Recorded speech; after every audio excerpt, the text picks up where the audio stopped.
Greetings and welcome to Eye Care Leadership Live. This is the podcast for eye care leaders who want to level up their leadership, create better cultures, and improve the financial results of their clinics.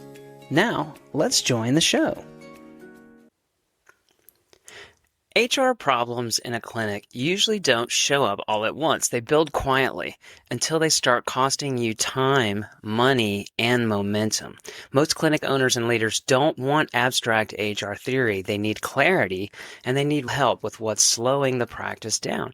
If your clinic or business is dealing with hiring headaches, performance issues, or HR tasks that keep pulling you away from the work that matters, and you want a no-pressure look at where the friction is, book a free HR diagnostic call with me and we'll map out your next step. Visit seasoned-advice.com to learn more and book your call today. Now, here's the show.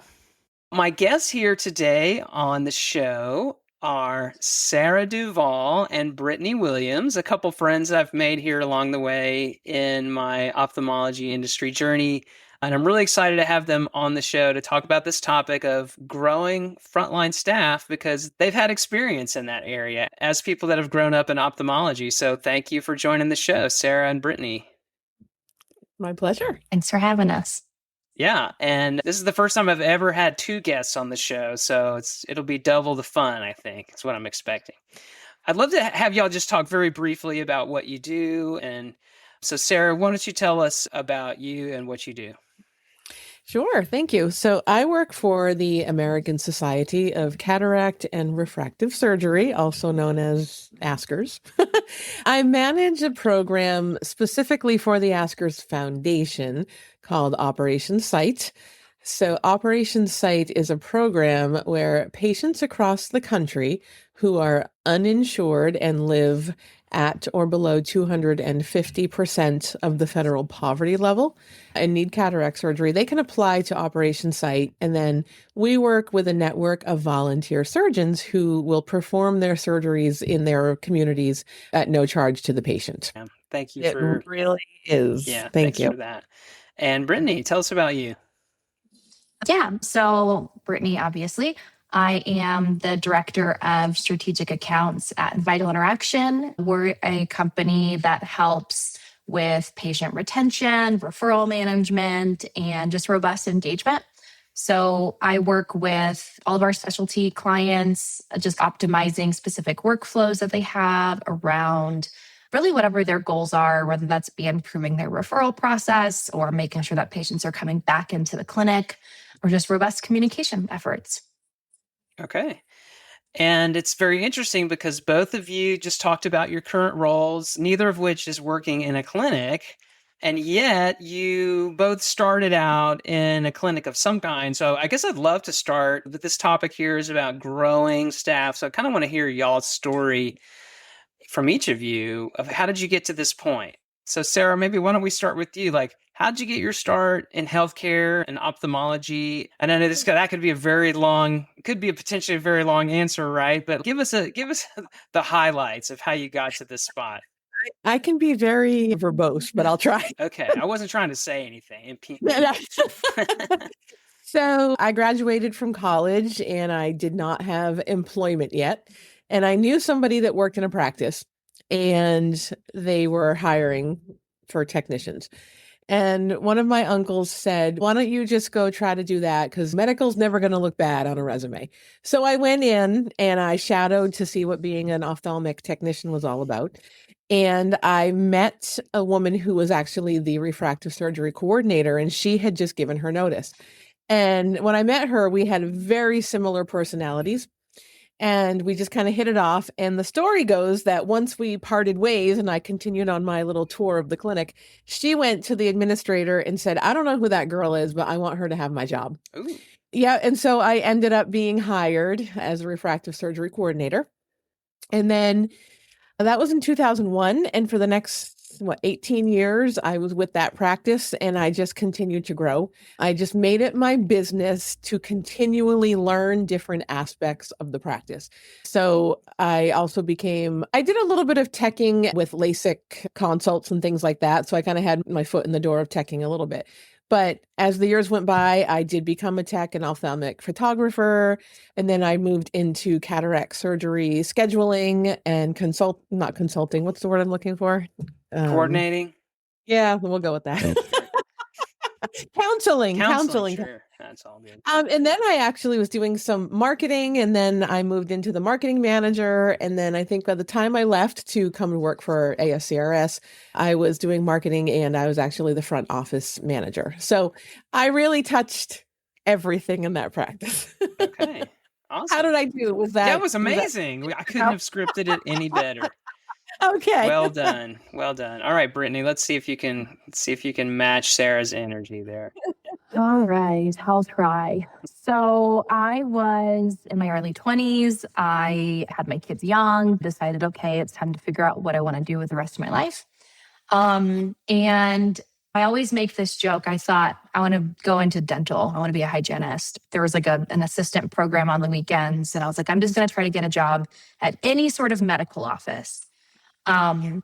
Just to get some experience under me. I'll do this weekend program. That was my plan. Well, I ended up in an eye doctor's office and initially was in optometry, just working front office, doing like the very basic teching that you do in an OD office, did some opticianry.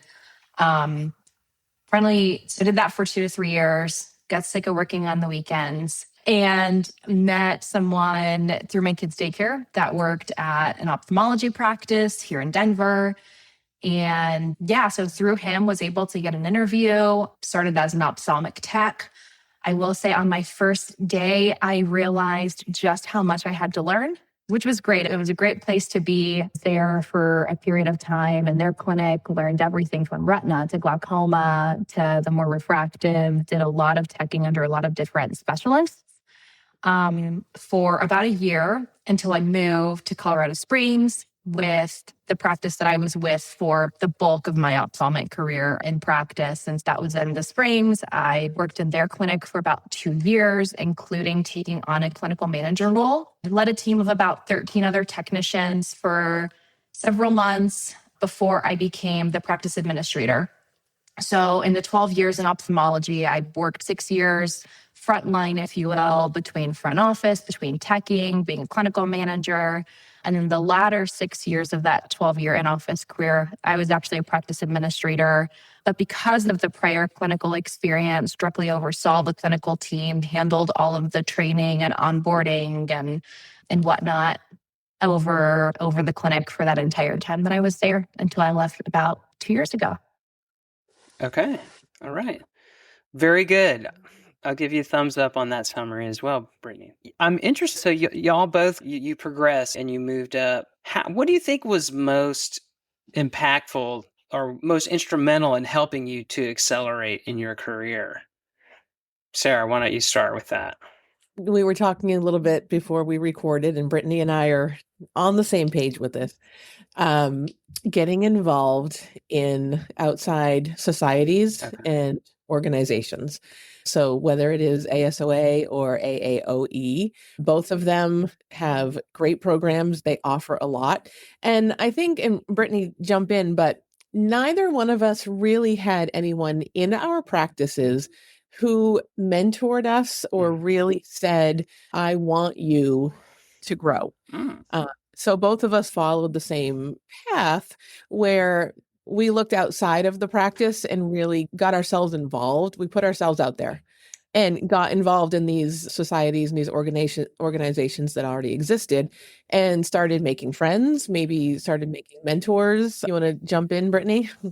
Yeah. So very much aligned with everything that Sarah just said. Getting involved, getting in those smaller rooms was really important for me to learn from.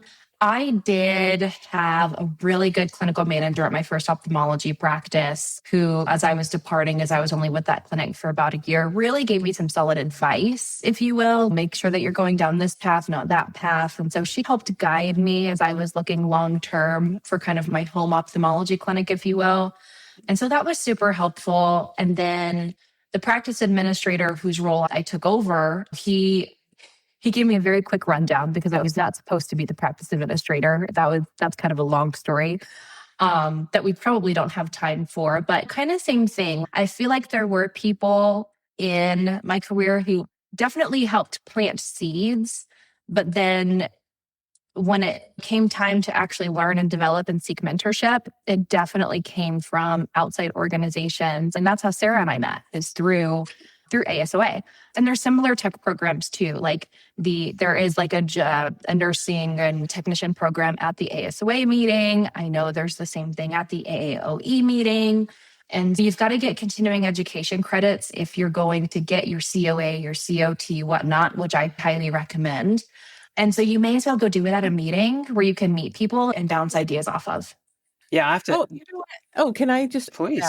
Another part of developing ourselves or developing staff is getting those certifications. And Brittany and I both have our certified ophthalmic assistant, and we're both certified ophthalmic executives. Mm-hmm. She and I both, we did that on our own. There wasn't, at least I think for her, I know for me, there was nobody else in my practice that was a COE or was even involved in any of these things. I did that all on my own. But then I was trying to tell people when I was still in the practice, I tried to get people to follow the path that I followed because it's invaluable to your career, I think, to get those certifications. So that's another part of developing your staff, is telling them to go after these certifications. Yeah, and I'm glad you touched on that. So it sounds like you, at least in Sarah, in your case, you really had to do all this on your own? You're going to these meetings, and are you self-funding all this stuff, or did your practice support you at all? No, I was lucky because they supported me. Okay. There was nobody else who was doing it, but I advocated for myself. I saw the value in doing these things, and I would ask if I could go, and they supported me. They were good about sending technicians to these different meetings and getting their certifications and then paying for them to get the continuing education. But there really wasn't anybody on the administrative side that was really active in doing this. So I had to advocate for myself, but I was fortunate that they did pay to send me. They saw value in it, even if they weren't actively promoting it to anybody other than the technicians. Yeah. How about you, Brittany? Yeah. Did you have to really push for that, or did you get support from your practice? Yeah, so similar story. So I remember sitting down with my practice owner the first time I wanted to go to ASOA, and he was like, "Oh, I don't send people to meetings. It's just a vacation." And we had a heart to heart, and I explained the whys, and I explained, you promoted for me from within. I don't have any mentorship or guidance here. And so initially, it was a split endeavor, if you will. There was some support, but I also was willing to put my money where my mouth was. And I came back from that first meeting with a very organized presentation. I was able to take a lot of what I learned and then repurpose it to the staff. And so from that year on, there was much more support. He was much more bought in. The one thing I want to call out is the professional organizations are optimal, but also whatever you can do in your practice. One of the things that I took away from that, I was a small practice. We weren't going to be able to send me and a front office manager and a couple technicians. It wasn't something that we would be able to do. And so what I took away from that meeting was we actually set up in-house teaching. So most of my technician staff were not certified. And so we would block one Friday a month for 2 hours, and it would be an opportunity for our doctors. They would open the COA book and they would do some sort of training to try to help our technicians learn more, pushing them to get certified and preparing them for that. And again, that was the investment that we could make toward our technician staff. We couldn't send everybody to a meeting. So maybe you can't send everyone to a meeting in your practice, but figure out what you can do within the bounds and the means of just helping them progress and really making a career out of this and not have it just be a job. Mm-hmm. Yeah, it sounds like y'all both had to some extent, kind of advocate and step up. No one tapped you on the shoulder and said, "Hey, we're going to send you to this meeting." So hats off to you. So I guess if you had to give advice to a person in a practice in a similar situation, I'd be curious, what would you advise to them so that they could kind of follow in your footsteps? Sarah, do you want to try that one? My advice would be to realize that this is far more than just a job. You can go so many places in ophthalmology, so many. There are so many neat opportunities. Look at the job that I have now it was the best career move. I absolutely love what I do. I think Brittany is super happy in her career move. And a lot of people can start in ophthalmology with nothing more than a high school diploma, right? And I know the practice I came from, there was a large practice. I think there were 14 doctors when I left, but they would do on the job training. And I think that's the case for most practices across the country. You can come in with just a high school diploma, really not sure what you want to do with your life, and you can get into this job with on the job training, no school debt, nothing, and you can really go far. And I just wish that more people would realize that it's not just a job. It can be a life-changing career, but you have to be willing to put in the work, right? It can be just a job if that's what you want, or you can put in the work. You can seek out these other opportunities for advancement, for education, and really make it a career and really do something great and impactful with your life within this industry. Yeah. Brittany, any tips for a person in a ophthalmology practice who wants to grow? Yeah. And this is the same thing I would say as I was interviewing people. Just like Sarah said, it's a lot of on the job training.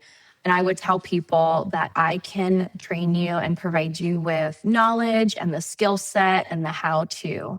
But you have to bring your own passion for patient care as number one. And want to learn and want to have more than just a job. If you have passion for patient care and you really do care about the people that are coming in the door, and you're also very motivated to grow personally in the right practice, you can find that. And whether it is going out and getting your certification, I don't know of many practices that say, oh no, don't get certified. They're generally all behind that at the very minimum. And so go and figure out, right, if you're from DAS, there's CPSS certifications, there's things that you can do there. There's obviously technician certifications, COE, COT, COMT, like the list goes on and on. If you're on operations, there's compliance certifications. Figure out what path it is that you want to take and push your practice to help you get certified in whatever that area is, would be my strongest advice. Okay. Yeah. And don't let them pigeonhole you, right? Like you could be a phenomenal technician, but you could also be thinking sort of long term and being like, I think I'd like to be in administration because I love ophthalmology, but I don't want to be a tech till the day I retire. So don't let a practice talk you into, oh, you're such a great tech, we need you. Try other parts of the practice, like both of us did. Both of us, we touched every part of the practice and we figured out what was best for us. Yeah. And then ultimately we soared and we found great careers. Was there a moment for each of you where you had to make a little bit of a detour in maybe it was a different job or a different employer? And how did you know it was the time to make that detour? Sarah. I actually did. It's almost like you've been checking up on me. Oh. There was a small amount of time where I think it was when I was still the refractive surgery coordinator, but that surgeon was retiring and he was really pulling back. So I wasn't really able to fill my time doing that job. And I was starting to feel like, oh, I'm a little bit bored. And so I actually did leave for a short time. And I joined a completely different industry. I was a project manager for a mystery shopping industry company. Yeah, totally different.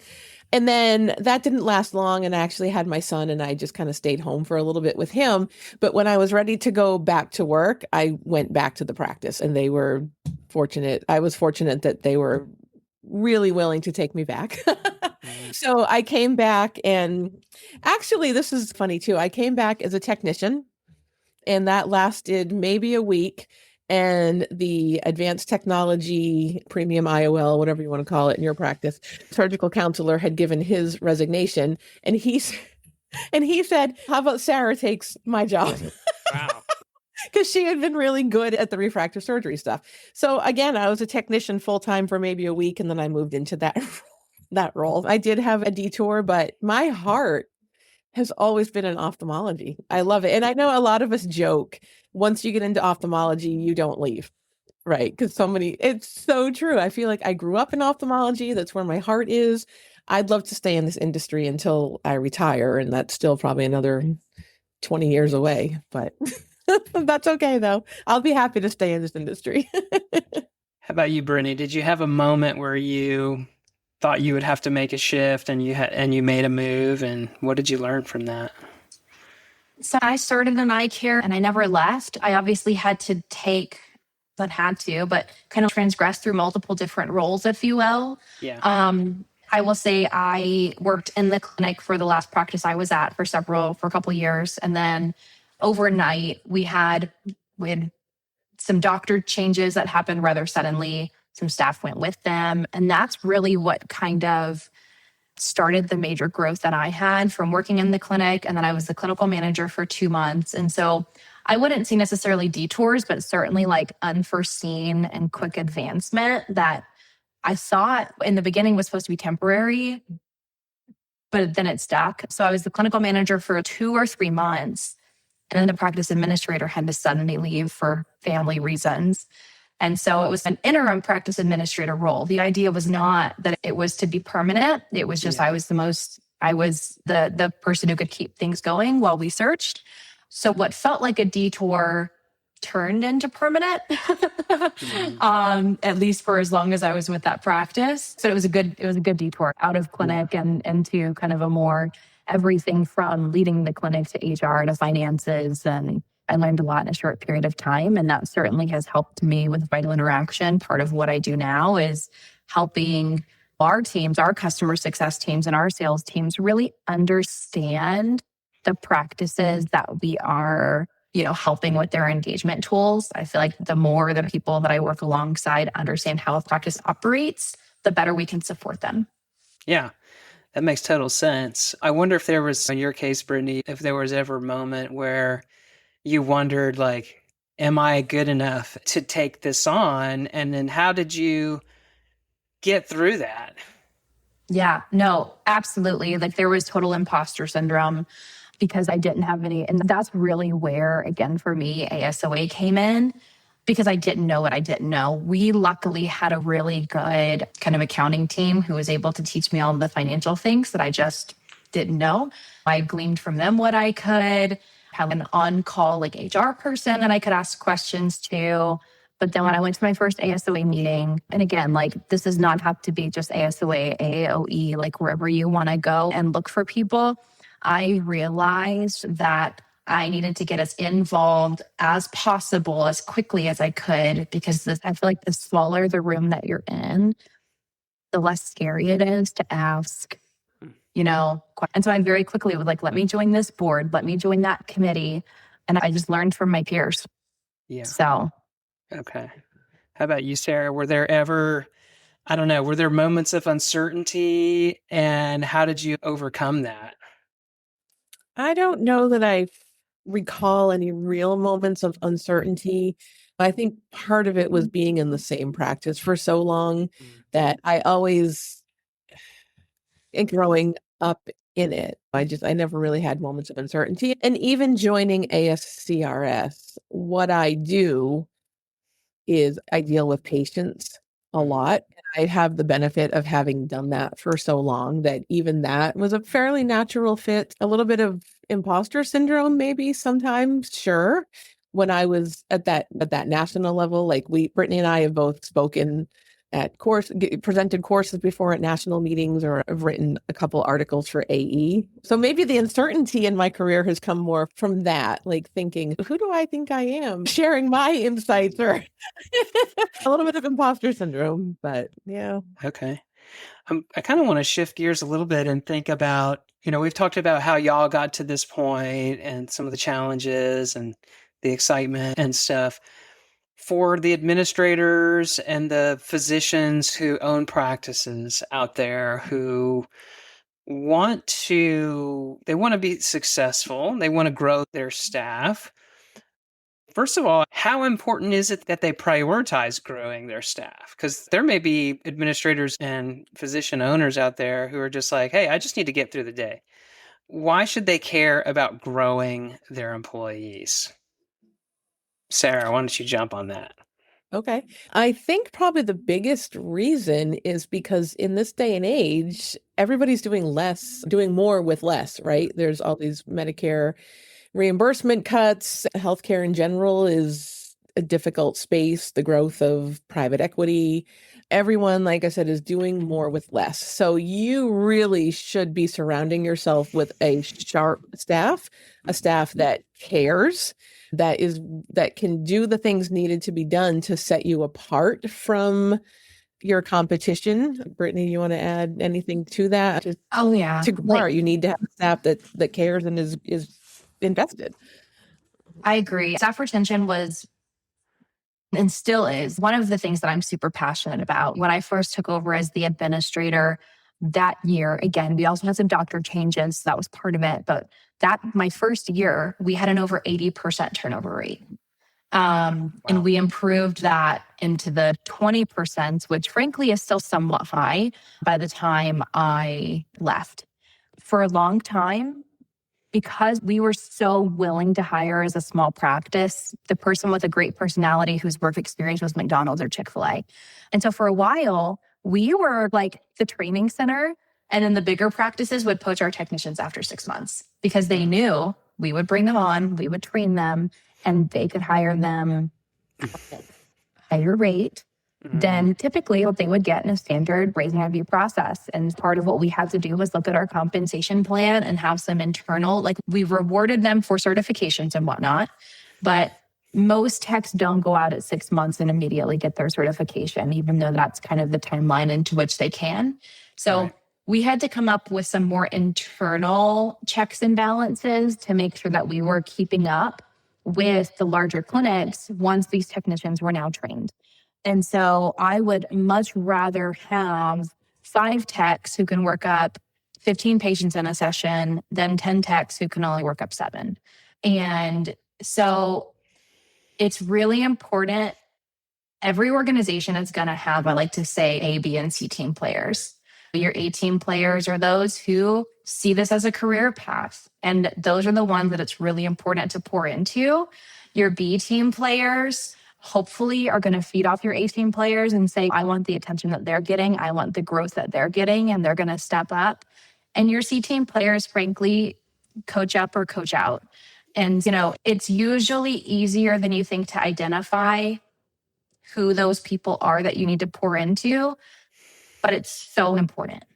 You're raising an interesting topic that I wanted to get into, which is we were all young at one point. And when you're looking at an employee and they are young and inexperienced and they're having fun and maybe they're going out during the week and they're talking about things that 20-somethings talk about, sometimes you don't see the potential there. You don't see the growth. You don't see the future leader that could be sitting in front of you. How do you recognize who is a high potential? How do you pick that out? And how do you determine who's someone that maybe doesn't even belong in the practice, right? Is there a trick for that? Have you figured that out? I'll go. Yeah. I mean, for us, it was the in-person trainings. We would notice who was paying attention and who wasn't.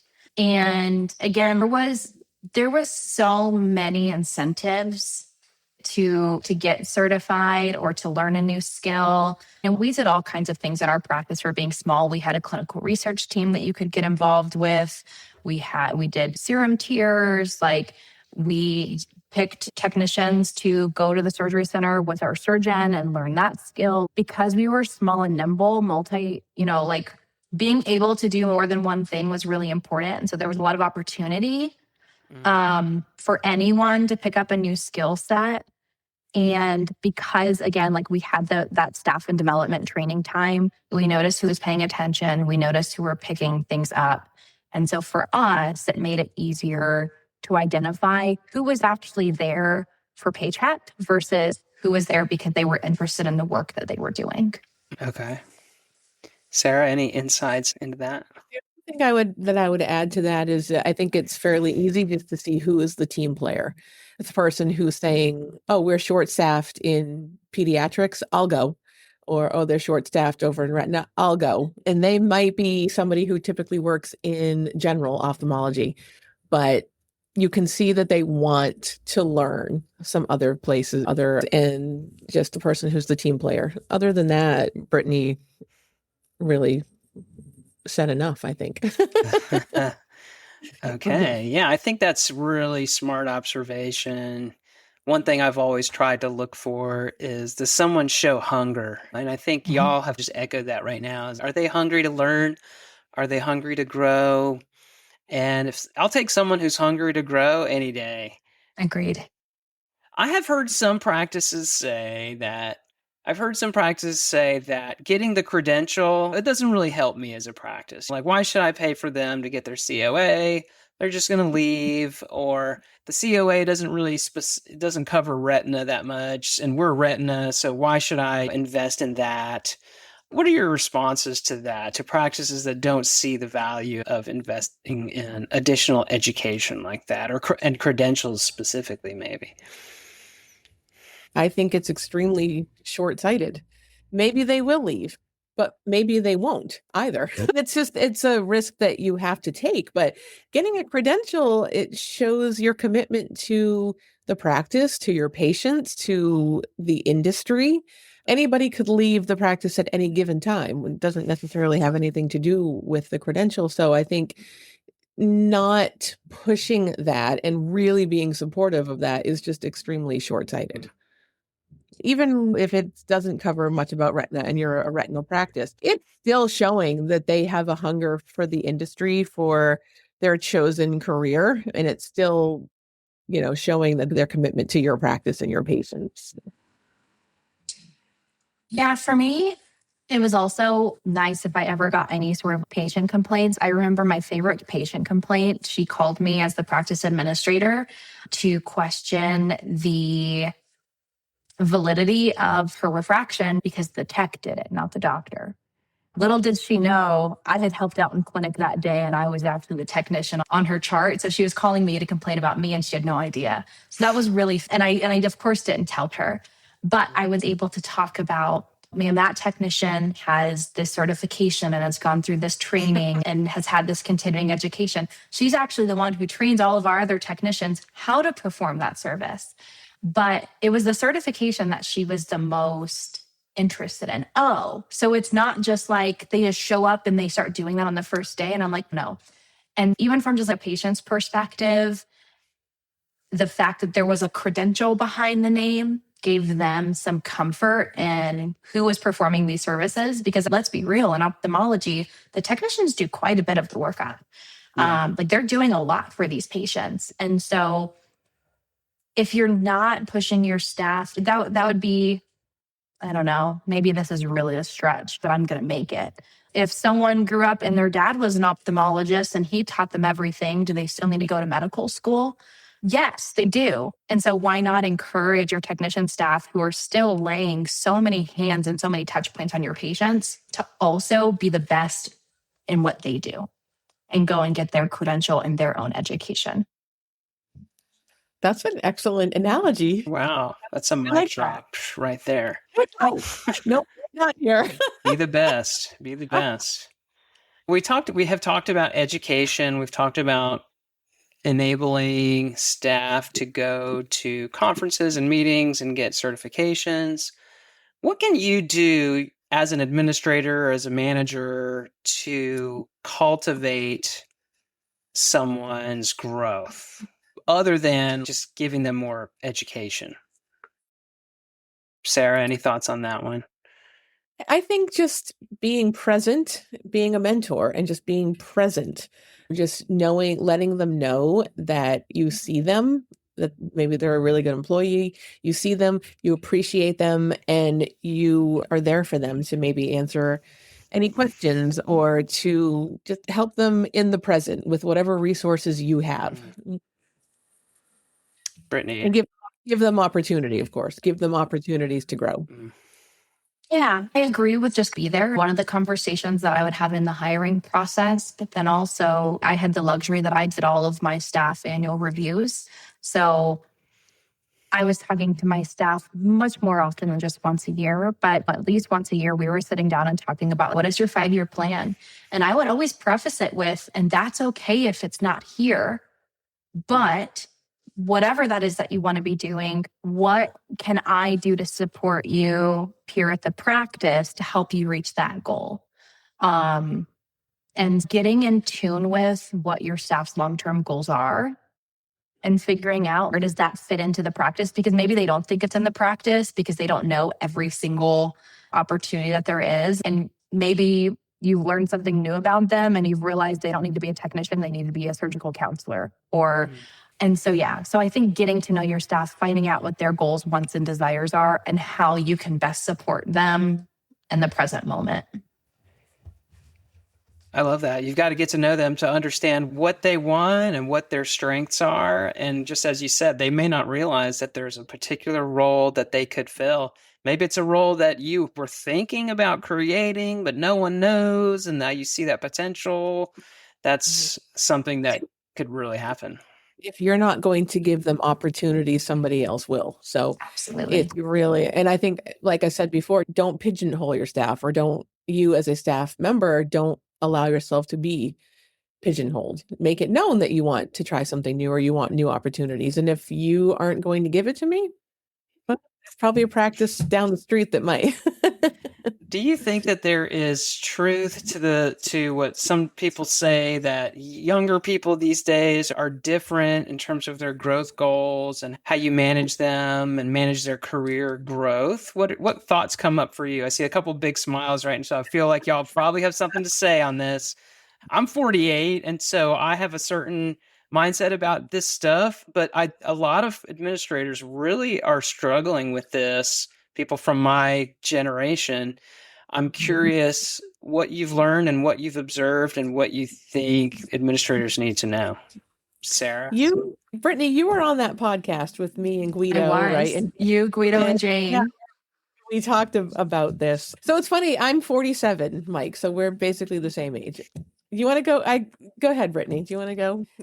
So Sarah had a podcast and it was about different generations in the workplace. And it was at the last minute, Sarah said, Brittany, I actually need you to be on it. And so I'm 34. So I stepped into an administrator role when I was 26. And so I am that demographic that a lot of these administrators are saying they're impossible to manage. And now obviously there's an even younger workforce. And so I kind of had a different outlook. Now I will say, of all the different generations that I had hired, like, for me, it boils down to expectations. There are in the workplace, I think, some of the older generation, that work ethic is built in. And I'm not really sure what happened. I'm not going to blame parenting or school or whatever it is. I just find that my generation and younger do much better with, you have to set expectations. And that to me is really the only difference. And I will also say that I'm an old soul. Sarah says all the time that she doesn't think I'm my age. And so I also think that there's exceptions to that rule. So I would not agree with the stereotypes of that people just don't want to work. I do think that COVID in 2020 and people having to figure out how to do more with less, if you will, and not have to go to work 5 days a week, 40 hours a week. I think there's a lot of just fear out there in terms of like, how long are we going to have to work as a generation? Are we going to be able to retire at the same age that our parents did? I think there's some pushback.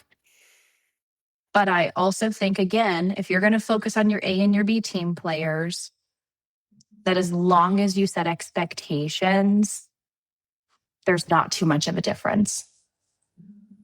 Mm-hmm. My perspective. Okay. Sarah, anything to add on? She's such a sharp young lady. I don't think there's much that really needs. I think she said it perfectly. I think I would agree with that observation and assessment.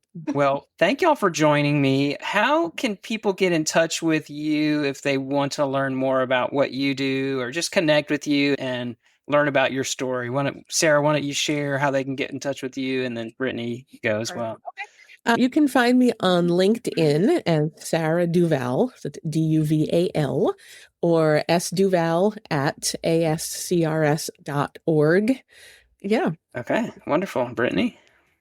Yeah, same thing. I'm also on LinkedIn, Brittany Williams, a common name. So you might do better going to the Vital Interaction page and looking for people who work there and then searching for Brittany. And then my email is bwilliams@vitalinteraction.com. Okay. Well, it is so true that ophthalmology is a field that you can grow in. And I have seen it. I've experienced it. I have really enjoyed meeting y'all previous to this show, but also having you on the show, and just your affection for helping other people grow is very evident. So thank you so much for being on the show and contributing your time. My pleasure. Thanks for having us. Well, that brings this episode of Eye Care Leadership Live to a conclusion. If you enjoyed this episode, please subscribe to the show on your podcast app and share it with someone who would value the content. I promise to bring you more guests and content to help make you a better eye care clinical leader. I also invite you to subscribe to my HR newsletter for eye care leaders. You can find information about that at seasoned-advice.com. Now go out there and lead with confidence.